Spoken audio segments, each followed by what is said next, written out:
उस दानव को अपने ऊपर चढ़कर आते हुए देखकर, जो कि 10 अक्षौहिणी सेना से समावृत था, संपत सरस्वती देवी क्रोध से उस संग्राम में अभिद्रुत हो गई थी। संपत्करी के समान ही शक्तियों से वह समिधिष्ठित थी। उसके अश्व और मदमद गज थे। उसने दानवों की उस सेना का विमर्दन कर दिया था। परस्पर में यह बहुत ही तुमुल युद्ध हुआ था, जिसमें सभी और किलकिलाहट की ध्वनि हो रही थी, धूलियां धूममान हो रही थी और भेरियां बजाई जा रही थी। इधर उधर बहुत बड़ी रुधिर की नदी वह निकली थी। शक्तियों के द्वारा जो सहस्रों दानव मार काट कर गिरा दिए थे, उनके ही रुधिर की नदी बह चली थी।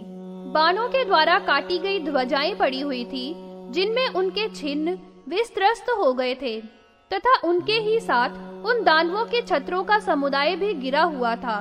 युद्ध की भूमि रुधिर से लाल हो गई थी। उसी में दानवों के छत्र पड़े हुए थे।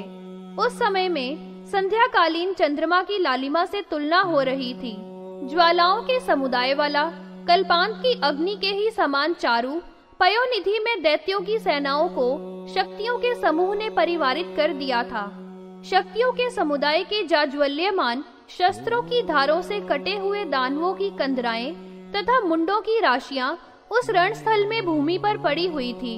उन मुंडों में हाथों से अपने होठों को चबाते हुए तथा भ्रिकुटियां करते हुए और क्रोध से लाल नेत्र स्पष्ट दिखाई दे रहे थे, और वे इतनी अधिक संख्या में थे कि समस्त धरणी तल एक समान हो गया था, अर्थात सर्वत्र नर मुंड ही मुंड दिखाई दे रहे थे।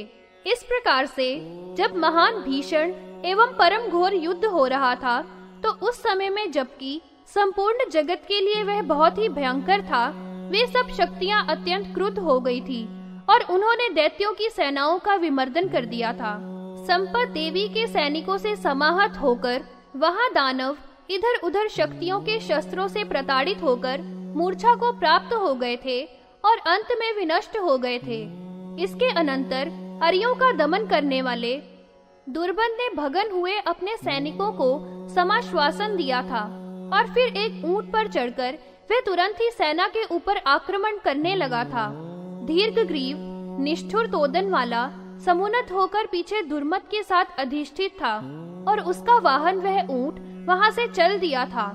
उस उष्ट्र के वाहन वाले दुष्ट के पीछे अन्य दानव भी बड़े ही क्रुद्ध होकर अनुगमन कर रहे थे, और वे अन्य दानवों को समाश्वासन देते जा रहे थे, जो कि शक्ति के साथ युद्ध करने में डरे हुए थे।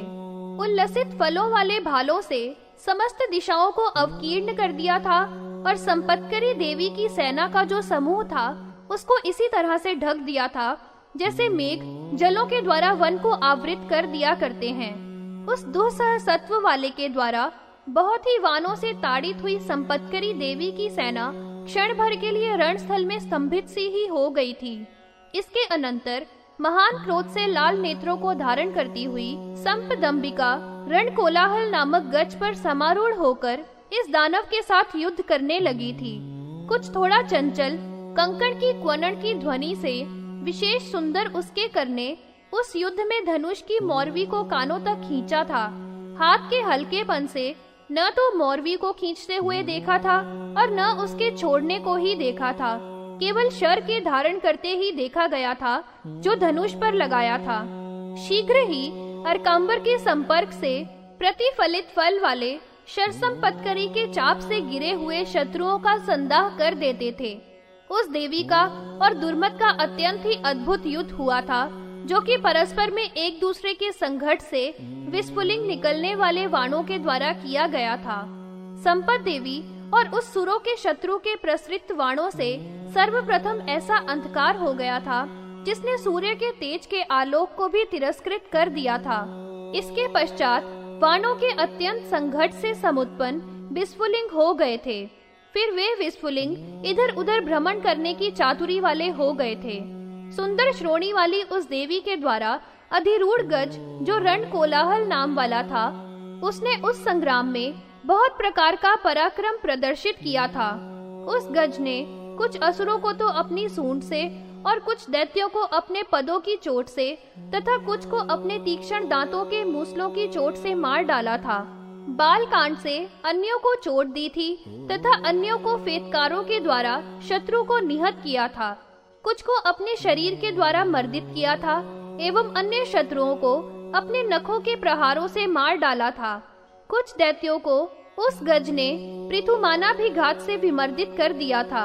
इस तरह से उस संपदेवी के हाथी ने बहुत ही कौशल से पूर्ण अपना चरित्र दिखाया था।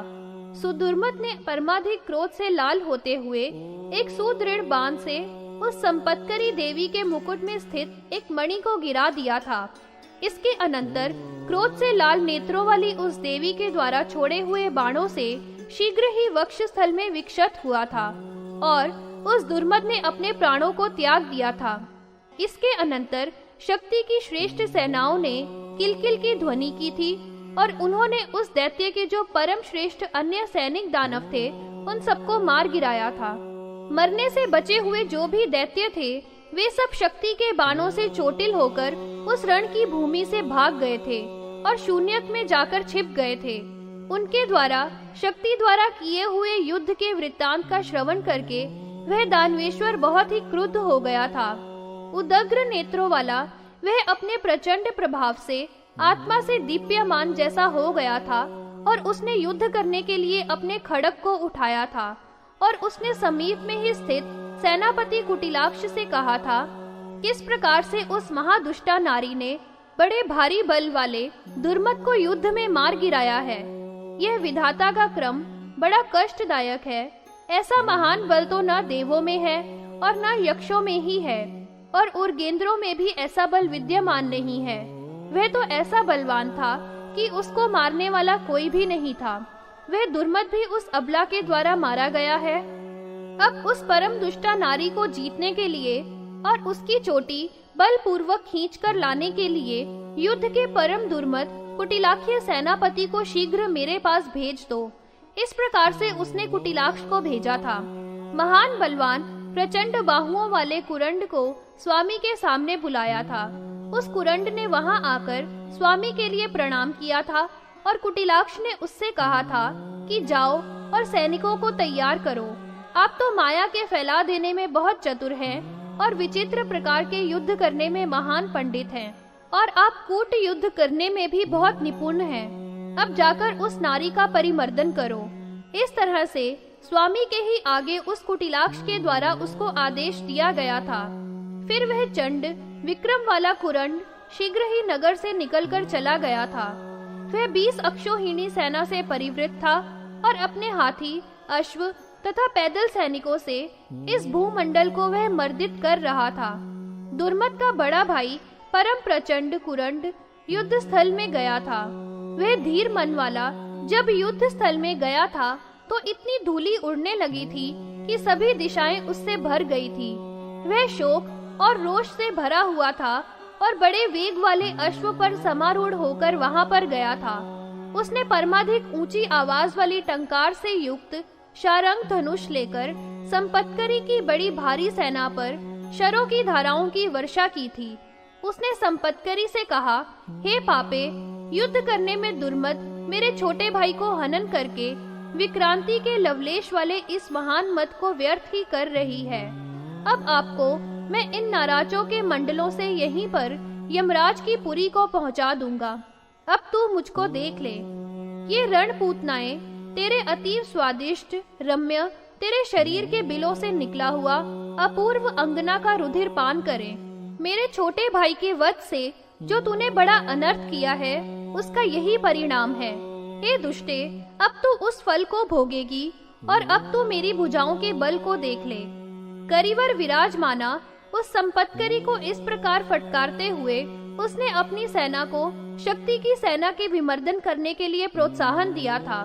इसके पश्चात उस चंडी ने महान ओज वाले कुरंड की सेना का विमर्दन करने के लिए उद्युत होकर अपनी सेना को उत्साहित किया था।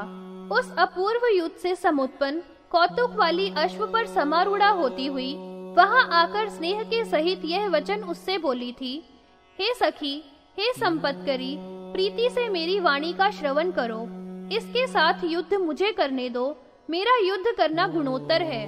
क्षण भर के लिए तुम शांत हो जाओ। यह मेरे ही द्वारा युद्ध करेगा। आप मेरी सखी हैं, इसीलिए यह याचना मैंने की है। इसमें कुछ भी संशय मत करना। इस प्रकार के संपत देवी के वचन का श्रवण कर उस शुचि स्मिता ने कुरुंड के समक्ष में उठी हुई सेना को वापस कर दिया था। इसके उपरांत बाल सूर्य की आभा वाली शक्तियों से समिधिष्ठित हुई थी। वायु के समान वेग वाले इसके अश्व समुद्र की तरंगों के ही समान थे। वे अश्व परम प्रखर खुरों के पुटों से भूमि को बार बार उल्लिखित कर रहे थे और एक ही परवाह से उस कुरुंड की सेना के सामने आकर उपस्थित हो गए थे।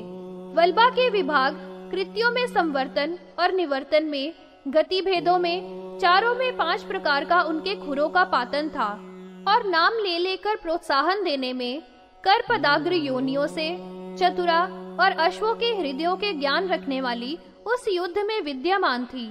अश्व पर स्थित अंबिका की सैन्य शक्तियों के साथ दानव करंट के द्वारा प्रोत्साहित दुर्मत दानव युद्ध कर रहे थे।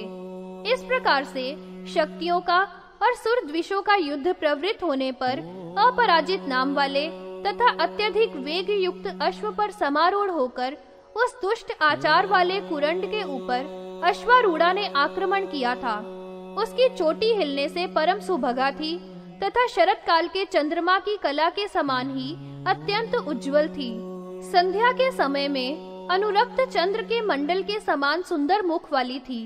वह समर में भी स्मित से समन्वित थी तथा उसने मणियों से विनिर्मित धनुष को ग्रहण कर रखा था। उस दुर्गानना ने उस कुरंड के ऊपर बाणों की धाराओं से उसे अवकीर्ण कर दिया था।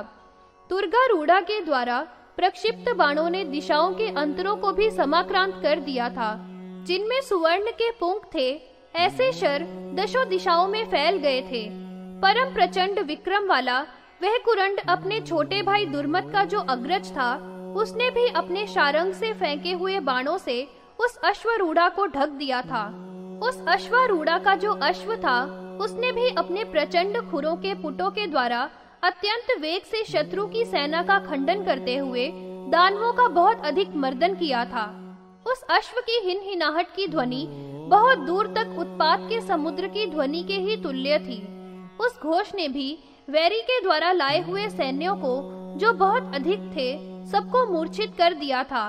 उस हयासना ने उस दैत्यों के चक्र में जो भी इधर उधर प्रचलित थे, उन पर अपना पाशायुध, जो जाज्वल्यमान आकृति वाला तथा परम दिव्य था, छोड़ दिया था।